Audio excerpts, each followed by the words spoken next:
তোমরা কি জানো কেন দেবরাজ ইন্দ্রের সারা শরীরে 1000 কদর্য যোনিচিহ্ন প্রকট হয়েছিল এবং কেনই বা তাকে নারীদের মতো রজস্বলা বা মাসিক যন্ত্রণা ভোগ করতে হয়েছিল? জানতে হলে আমার এই ভিডিওটি স্কিপ না করে দেখো সবাই, আর ভালো লাগলে লাইক কমেন্ট শেয়ার করতে ভুলো না। চলো যাওয়া যাক ভিডিওতে।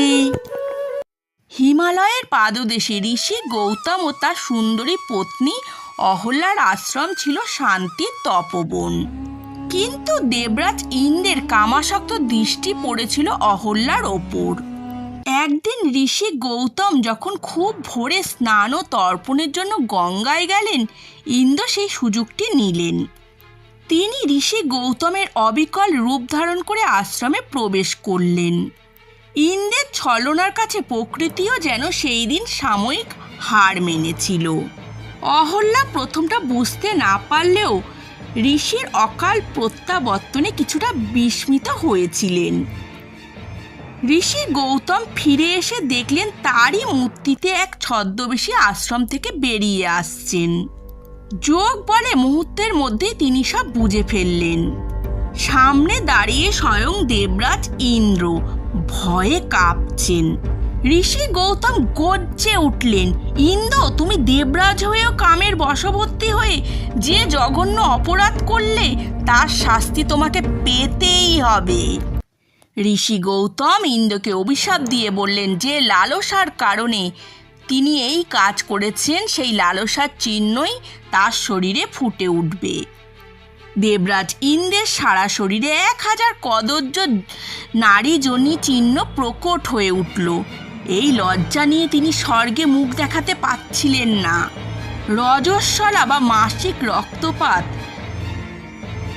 ও শারীরিক দহন সহ্য করতে হয়েছিল ইন্দ্রকে। ইন্দ্রের কঠোর তপস্যায় এবং দেবতাদের অনুরোধে ঋষি গৌতম কিছুটা শান্ত হন। তিনি বলেন, এই চিহ্নগুলো অভিশাপ থেকে আশীর্বাদে রূপান্তরিত হবে। সেই 1000টি কদর্য নারী যোনি চিহ্ন তখন 1000টি উজ্জ্বল চোখে পরিণত হলো। এইভাবেই ইন্দ্রের নাম হয় সহস্রলোচন। কিন্তু সারা বিশ্বের কাছে তিনি হয়ে রইলেন এক কলঙ্কিত উদাহরণ। অন্যদিকে অহল্যাকেও ঋষি ত্যাগ করেছিলেন। তিনি দীর্ঘ সময় অদৃশ্য অবস্থায় ধুলো ও পাথরের মতো নির্জীব হয়ে আশ্রমে পড়েছিলেন।